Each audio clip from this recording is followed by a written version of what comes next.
Hello বন্ধুরা, pharmacist Mishu health হেভেনের পক্ষ থেকে আপনাদের জন্য শুভেচ্ছা ও অভিনন্দন। আজ আমরা আলোচনা করব ফ্লেভন ট্যাবলেট নিয়ে, যার জেনেটিক নাম হচ্ছে ফ্লেভন সেরি। চলুন তাহলে শুরু করা যায়। Scale number 1, introduction.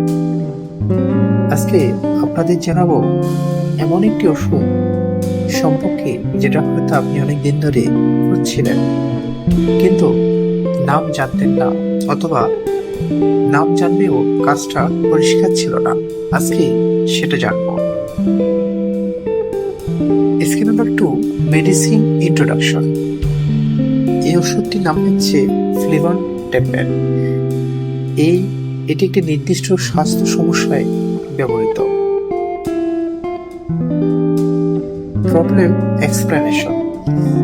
এই ওষুধটি ব্যবহার করা হয় হাইপো অ্যাক্টিভ সেক্সুয়াল ডিজঅর্ডার নামের সমস্যার জন্য, অর্থাৎ যৌন আকাঙ্ক্ষা অস্বাভাবিকভাবে কমে যাওয়া।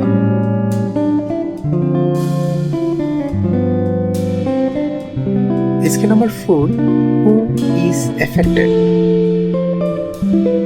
যখন কোনো নারী মেনোপজের আগে হঠাৎ করে আগ্রহ হারিয়ে ফেলেন এবং এতে ব্যক্তিগত বা দাম্পত্য জীবনের সমস্যা তৈরি হয়, তখন চিকিৎসক এই ওষুধ বিবেচনা করতে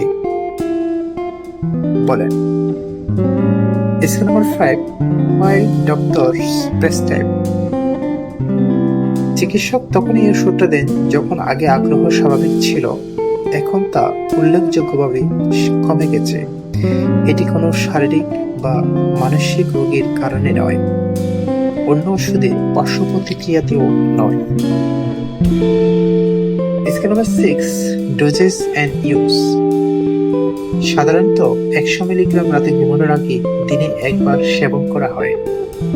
স্কেল নাম্বার 7, স্ট্রং ওয়ার্নিং। খুব গুরুত্বপূর্ণ কথা, চিকিৎসকের পরামর্শ ছাড়া নিজে নিজে কখনোই ওষুধ শুরু করবেন না। Scale number 8, side effect. সম্ভাব্য কিছু পার্শ্ব প্রতিক্রিয়া হতে পারে, যেমন মাথা ঘোরা, অতিরিক্ত ক্লান্তি, বমি বা রক্তচাপ কমে যাওয়া। Scale number 9, who needs extra patient.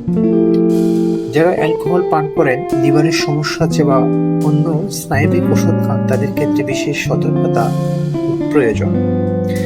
Scale number 10, not for everyone. এই ওষুধটি পুরুষদের জন্য নয়, মেনোপজ হয়ে গেছে এমন নারীদের জন্য নয়, শুধুমাত্র নির্দিষ্ট ফ্রি মেনোপজ নারীদের ক্ষেত্রে প্রযোজ্য। বন্ধুরা, হেলথ হেভেনের সঙ্গে সুস্থ জীবনের পথে হাঁটুন। ভিডিওটি ভালো লাগলে লাইক দিন। প্রতিদিন স্বাস্থ্য টিপস পেতে ফলো করুন আমাদের ফেসবুক পেজে। নতুন নতুন ভিডিও পেতে চ্যানেলটি সাবস্ক্রাইব করুন এবং প্রিয়জনদের সঙ্গে শেয়ার করে ছড়িয়ে দিন সুস্থতা বার্তা। সচেতন থাকুন, সুস্থ থাকুন, কারণ স্বাস্থ্য হচ্ছে আপনার সবচেয়ে বড় সম্পদ। আবার দেখা হবে হেলথ হেভেনে। ধন্যবাদ।